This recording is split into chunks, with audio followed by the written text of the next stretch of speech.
Sinabi ni Wang Jinyang na puntahan na lang daw siya ni Fang Ping sa loob ng Sun City Sports Stadium. Kasalukuyan ito ngayong nakikipaglaro sa kasama nitong bata. Napahinto siya ng pakikipaglaro noong makita na niya ang kaibigan na kanyang hinihintay. Pagkarating ni Fang Ping ay agad nitong binati si Wang Jinyang. Nagulat siya noong may makita siyang bata sa tabihan nito. Sinabi niya na isinama nga rin daw pala ni Wang Jinyang ang nakakabata nitong kapatid. Pinakilala ni Wang Jinyang na nini raw ang pangalan ng kasama niyang bata at nilinaw niya na anak daw ito ng kanyang teacher. Napaisip ang ating bida kung bakit daw kaya si Wang Jinyang ang nag-aalaga sa anak ng teacher nito. Agad na nagtago ang batang si Nini noong batiin ito ni Fang Ping.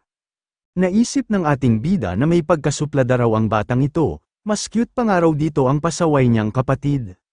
Sinabihan ni Wang Jinyang si Nini nang maglaro raw muna ito ng mag-isa, may pag-uusapan nga lang daw sila ng kanyang kaibigan. Pagkaalis ni Nini ay tinanong ni Fang Ping si Wang Jinyang kung isa na ba raw ito ngayong part-time nanny. Sumagot naman si Wang Jinyang at sinabihan ang ating bida nang wag nga raw siya nitong biruin. Nagtaka si Fang Ping noong sabihin ni Wang Jinyang na may mga bagay raw na hindi pa niya kailangang malaman sa ngayon. Bigla na lang nagbitaw ng suntok si Wang Jinyang pero naiwasan rin naman agad ito ng ating bida. Natuwa si Wang Jinyang dahil mukhang nakumpleto na rin daw ni Fang Ping ang second round ng bone forging. Inaya niya rin ang ating bida nang bakit nga raw hindi muna ito makipag-sparring sa kanya. Agad namang tumanggi si Fang Ping at nagdahilan na halos kakatapos pa lang daw niya sa kanyang pangalawang bone forging. Naisip ng ating bida na ngayon nga raw ay isa ng rank 3 martial artist si Wang Jinyang samantalang siya naman ay hindi pa isang ganap na martial artist, mabubugbog nga lang daw siya nito kapag pumayag siya sa paghamon nito. Kahit tumanggi na si Fang Ping ay sinuntok pa rin ito ni Wang Jinyang. Sinabihan nito ang ating bida ng paano nga raw ito magiging isang martial artist kung wala itong determinasyon para makipaglaban. Tinanong din ni Wang Jinyang ang bumagsak na si Fang Ping kung ito na ba raw ang pinagpraktisan nito na steady stance. Pinulaan niya ang ating bida nang mahina pa rin daw ang binti nito at wala rin daw sa ayos ang postura nito. Nawala na nga raw agad ito sa balanse kahit na isang beses pa lang niya itong nasusuntok, paano pa nga raw ito magsasanay ng mga martial arts technique kung hanggang doon lang ang makakaya nito. Sumagot si Fang Ping at sinabihan si Wang Jinyang nang hindi raw siya nito kailangang suntukin ng malakas kung gusto lang nitong tingnan ang resulta ng kanyang pagsasanay. Tumalon si Wang Jinyang para muli na namang atakihin ang ating bida. Sa pagkakataong ito ay nakapaghanda at nakaiwas na si Fang Ping. Nagulat ang ating bida sa leg technique na ginamit ni Wang Jinyang, naisip niya na talagang isa na nga raw itong rank 3 martial artist. Sa pag-iwas ni Fang Ping ay agad itong dumistansya papalayo kay Wang Jinyang. Pinuri ni Wang Jinyang ang ating bida sa bilis ng naging reaksyon nito. Sumagot si Fang Ping nang nagawa niya raw ito nang dahil sa paggabay sa kanya ni Wang Jinyang. Sinabi ni Wang Jinyang na nagawa nga raw ito ng ating bida nang dahil sa sarili nitong pagsisikap, wala nga raw siyang kinalaman sa naging paglakas nito. Hindi na nga raw nito kailangan na magpakumbaba pa ng sobra. Sinabi ni Wang Jinyang na noong unang beses raw silang nagkita ay isa palang ordinaryong estudyante si Fang Ping. At noong matapos nga raw ang insidente kay Huang Bin ay alam na niya agad na may ibubuga ito. Pero hindi niya raw inasahan na sa loob lang ng 2 buwan ay makukumpleto na agad nito ang first at second round ng bone forging, talagang nasurpresa nga raw siya sa talento at kakayahan nito. Sinabihan ni Fang Ping si Wang Jinyang nang wag daw siya nitong purihin ng sobra dahil baka raw lumaki ang kanyang ulo. Nagulat ang ating bida noong mahuli ni Wang Jinyang ang isa niyang kamay, agad siyang nangamba sa binabalak nitong gawin. Binuhat ni Wang Jinyang ang ating bida at sinabihan nito nang sana nga raw ay ang Nanjing Martial Arts University ang piliin nitong paaralan. Nagulat si Fang Ping sa narinig niya mula kay Wang Jinyang. Hanggang sa tuluyan na siya nitong ibinalibag ng malakas sa sahig. Tinanong ng ating bida si Wang Jinyang tungkol sa iminumungkahi nito. Sinabi ni Wang Jinyang na bilang siya raw ang head ng Nanjing Martial Arts University's Martial Arts Society, matutulungan niya nga raw si Fang Ping na humingi ng full waiver sa lahat ng kakailanganin nitong resources hanggang sa maging isa itong rank 3 martial artist. Muli na namang nagulat si Fang Ping sa ganda ng iniaalok ni Wang Jinyang. Naisip ng ating bida na bago nga raw siya makatungtong sa rank 3, May posibilidad na umabot ng 100 million yuan ang lahat ng magagastos niya para sa kanyang bone forging pills at vitality pills. Sinabi ni Wang Jinyang na suhestyon niya lang daw ito at nakadepende pa rin kay Fang Ping ang desisyon. Sa talento at kakayahan nga raw ng ating bida ay maaari itong pumasok maging sa two major martial arts university. Sinabihan ni Fang Ping si Wang Jinyang nang hindi nga raw ito ang unang beses na may nagsabi sa kanya na maaari siyang pumasok sa two major martial arts university, tinanong niya kung talaga bang maganda na pumasok sa dalawang pangunahing universidad. Hindi naman ito itinanggi ni Wang Jinyang, higit na mas maganda nga raw ang mga universidad na ito kumpara sa mga normal na martial arts university. Ang unang araw na rason kung bakit mas maganda ang mga ito kumpara sa ibang mga universidad ay nang dahil sa laki ng resources na mayroon ang mga ito. Kada taon nga raw ay nagbibigay ng malaking halaga ng resources ang kanilang bansa sa dalawang pangunahing martial arts university. Idagdag pa raw ang ibinibigay na suporta ng mga kilala at mga makapangyarihang tao na nagtapos sa mga universidad na ito. Nagulat si Fang Ping noong sabihin ni Wang Jinyang na nagbibigay raw ang mga universidad na ito ng mga libreng bone forging pills at vitality pills kapag malapit nang mag-breakthrough sa rank 1 ang isang estudyante. Naisip ng ating bida na libo-libo nga raw ang nadaragdag na estudyante sa kada taon, talagang mayaman nga raw pala ang two major martial arts university. Pinaliwanag din ni Wang Jinyang na bukod sa mga resources na ibinibigay ng bawat school, kailangan daw na sila na ang gumawa ng paraan para magkaroon sila ng dagdag na resources. Kaya nga raw napakahalaga rin ang bilang ng mga ibinibigay na misyon sa bawat martial arts university. Pinaalala ni Wang Jinyang ang lalaki na nahuli ng ating bida, inamin niya na isang araw ito sa misyon na ibinigay ng Sun City. Kakaunti nga lang daw ang oportunidad na makakuha ng mga ganoong klase ng misyon kapag nag-aaral ang isang estudyante sa isang ordinaryong school na gaya ng Nanjing Martial Arts University, kung minsan nga raw ay nagkakaroon pa ng problema habang isinasagawa ang mga misyon. Pero iba nga raw ang sitwasyon sa dalawang pangunahing martial arts university. Ang isa raw sa mga ito ay nakatayo sa capital city, na siyang sentro ng mga pang-usaping pampulitika. At ang isa naman daw ay nakatayo sa Magic City, na siya namang pinakasentro ng pananalapi.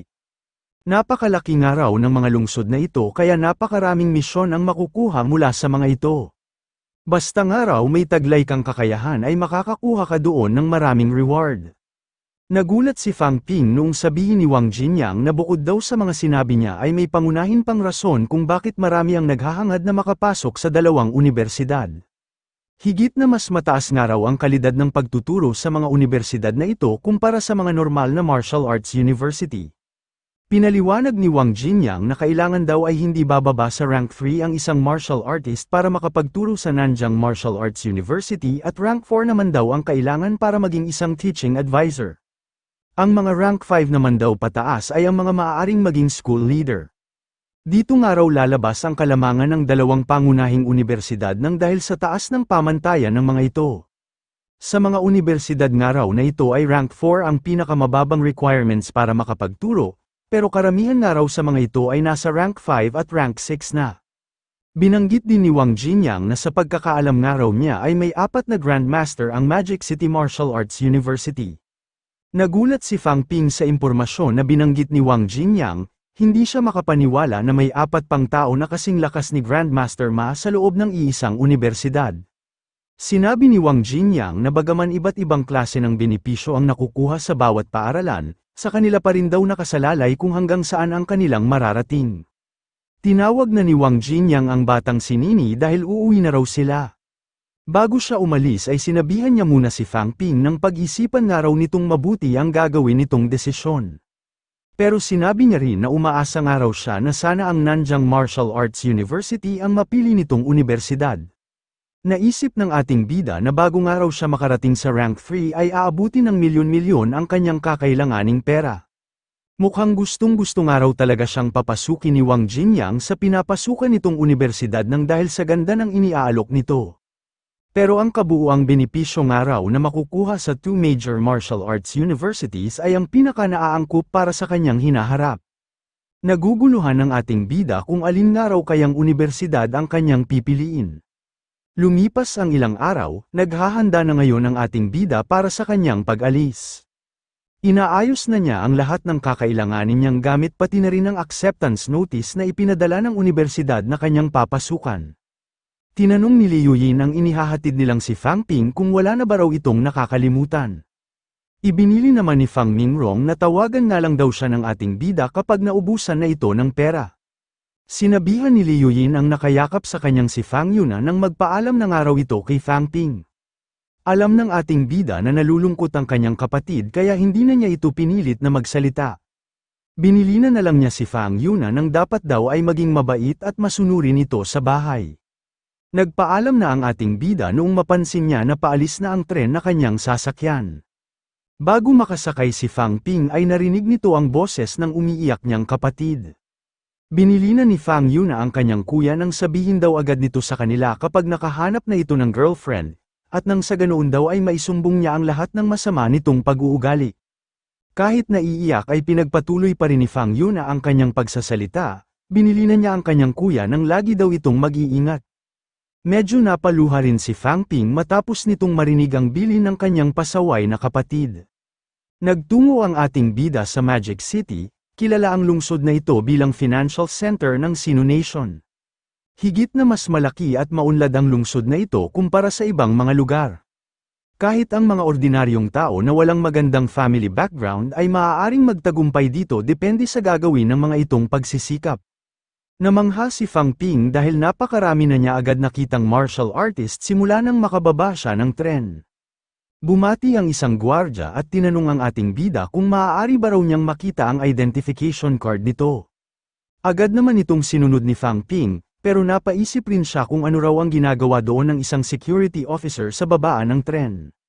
Nasuri ng gwardya na lumalabas raw na nasa 199 cal na ang vitality ng ating bida, pero bakit nga raw wala man lang siyang makitang record na isa na itong martial artist?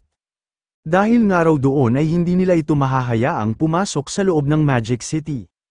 Pinaliwanag ni Fang Ping na hindi pa naman daw talaga siya isang martial artist. Hindi makapaniwala ang security officer sa sinabi ng ating bida. Nilinaw ni Fang Ping na isang araw siya sa mga freshman ng Magic City Martial Arts University, nagpunta lang daw siya doon ng maaga para maging pamilyar na agad siya sa iba't ibang lugar. Naisip ng security officer na nakakamangha nga raw ang ating bida, isa pa nga lang daw itong freshman pero napakataas na agad ng vitality nito. Noong malaman na niya ang sitwasyon ni Fang Ping ay inalok niya na lang ito ng tulong para makapagparehistro. Pinaliwanag niya na kalimitan nga raw na ang Magic City Martial Arts University ang nag-aasikaso sa lahat ng kakailanganin ng mga estudyante ilang araw bago magsimula ang klase. Pero dahil nga raw maagang dumating doon ang ating bida, sasamahan na niya raw muna ito na kumuha ng temporary martial arts pass. Naisip ni Fang Ping na dahil nga raw higit na mas malakas sila sa mga ordinaryong tao, may batas nga raw na ipinapatupad ang Magic City para masigurado ang pagkatao ng bawat papasok dito. Sa laking araw ng lungsod na ito ay natural lang na maging mahigpit ang mga ito. Naisip ni Fang Ping na halos katulad din lang daw ng identification card ang kinuha niyang temporary martial arts pass. Ang kaibahan lang daw nito ay nakalagay dito ang mga impormasyon na may kaugnayan sa pagiging isang martial artist. Naisip ng ating bida na nananabik na nga raw siya sa magiging buhay niya sa loob ng Magic City. Namangha si Fang Ping noong makita na nito ang bungad ng papasukan niyang universidad. Hindi siya makapaniwala na ganoon pala kalaki ang entrance ng Magic City Martial Arts University. May nagsalita sa tabihan ng ating bida at tinanong siya kung isa ba raw siyang university freshman. Sumagot naman ng oo si Fang Ping, tinanong niya rin ang lalaki kung maaari ba raw niyang malaman kung sino ito. Nagpakilala ang lalaki na siya raw si Qin Fengqing, isa raw siyang third-year student ng Magic City Martial Arts University, School of Weaponry. Naisip ni Fang Ping na isa raw pala ito sa mga senior ng papasukan niyang universidad. Natuon ang atensyon ng ating bida sa espada na hawak ni Qin Fengqing. Nagulat din siya sa mga sunod na ginawa nito. Bigla na lang nitong pinaikot ang sandata nito at pumorma na para bang aatake ito. Ginalaw muli ni Qin Fengqing ang hawak nitong sandata hanggang sa bigla niya na lang itong iwinasiwa sa direksyon ni Fang Ping. Mabuti na lang at naiwasan ito ng ating bida. Sinabihan ni Fang Ping ang kanyang senior ng delikado raw ang pagwawasiwas nito ng sandata sa isang pampublikong lugar. Natuwa si Qin Fengqing matapos nitong masubukan ang kakayahan ng ating bida, doon na rin siya nagtanong kung ano raw ang pangalan ng ating bida. Naguguluhan man si Fang Ping pero ipinakilala na rin niya ang kanyang sarili sa kaharap niyang senior. Sinabi ni Qin Fengqing na nararapat nga raw ang ating bida para maging freshman ng kanilang Magic University, na reforge na nga raw nito ang mga buto nito ng padalawang beses. Bago umalis si Qin Fengqing ay sinabihan rin ito si Fang Ping nang magtiwala nga raw ito sa kanya. Sinabi niya na tama raw ang desisyon ng ating bida na pagpili sa kanilang Magic City Martial Arts University. Naisip ng ating bida na mukhang malakas nga raw ang lalaking ito, nalaman nga raw agad nito na 2 beses na niyang na-reforge ang kanyang mga buto kahit na hindi pa naman siya isang ganap na martial artist. Habang lumalakad si Qin Fengqing ay napapaisip ito.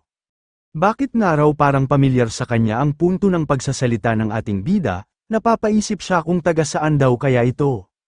Pinilit niya itong alalahanin hanggang sa sumuko na lang din siya. Naisip ni Qin Fengqing na ngayon nga raw ay nakapag-trade na siya ng mga kakailanganin niyang bone forging pills. Sasapat na nga raw ito para matapos na ulit siya sa pagpapatibay ng kanyang mga buto. Kapag natapos na nga raw ulit siya sa kanyang bone forging ay agad niyang bubulabugin ang Martial Arts Society ng Nanjing Martial Arts University. Pumasok na rin si Fang Ping sa loob ng kanyang papasukang universidad. Hinahanap niya sa hawak niyang mapa kung saan niya kinakailangang magpunta. Bahagyang nagulat ang ating bida noong makarating na siya sa lugar na itinuro ng hawak niyang mapa. Nagtataka siya kung bakit parang napabayaan na ang pinagmamasdan niyang gusali. Napakalaki nga raw ng diferensya ng kondisyon nito kumpara sa main entrance. Pumasok na si Fang Ping sa loob ng reception area ng mga freshman. Humingi siya agad ng pasensya kung maiistorbo niya raw ang pagbabasa ng babae. Nagtanong ang nakasalaming babae kung isa ba raw freshman ang ating bida. Sumagot ng oo si Fang Ping at agad na ipinakita ang kanyang acceptance notice at martial arts pass. Sinabihan ng babae ang ating bida nang napakaaga nga raw nitong magparehistro, hindi pa nga raw natatapos sa paghahanda ang kanilang universidad. Kalimitan nga raw na dumarating doon ang mga freshman ng 3 araw bago ang klase, pinakamaaga na nga raw kapag may dumating agad doon ng 5 araw bago ang klase. Sinabi ng babae na 1 buwan nga raw ang iniaga doon ng ating bida. Pinaliwanag ni Fang Ping na nasasabik na nga raw siyang pumasok sa isang martial arts university kaya pumunta na siya agad ng maaga para magtingin-tingin. Sinabi ng babae na dumoble nga raw ang kanyang trabaho nang dahil sa pagpunta doon ng ating bida para magtingin. Humingi ng pasensya si Fang Ping sa nagawa niyang istorbo. Sinabi ng babae na hindi pa raw bukas ang dormitoryo ng kanilang universidad kaya ang ating bida na raw ang bahalang maghanap ng matutuluyan nito. Nagulat ang nakasalaming babae noong makita na nito ang mga impormasyon tungkol sa ating bida. Dali-dali siyang tumayo sa kanyang kinauupuan at sinabi sa ating bida nang wag daw nitong intindihin ang mga una niyang sinabi. Sa ngayon nga raw ay magpahinga muna ito doon, ipahahanda niya nga raw agad ang matutuluyan nito sa Magic University Hotel. Nagulat si Fang Ping sa biglaang pagbabago ng pakitungo sa kanya ng nakasalaming babae. Nagtanong ang babae sa ating bida kung may plano na ba raw ito sa pag-breakthrough para maging isang martial artist. Maaari niya nga raw sabihan ng kanilang universidad na maghanda ng teaching advisor na pwedeng gumabay sa ating bida. Tinanong ni Fang Ping ang babae kung maaari na ba raw siya agad magpatulong sa isang advisor kahit na hindi pa naman nag-uumpisa ang klase.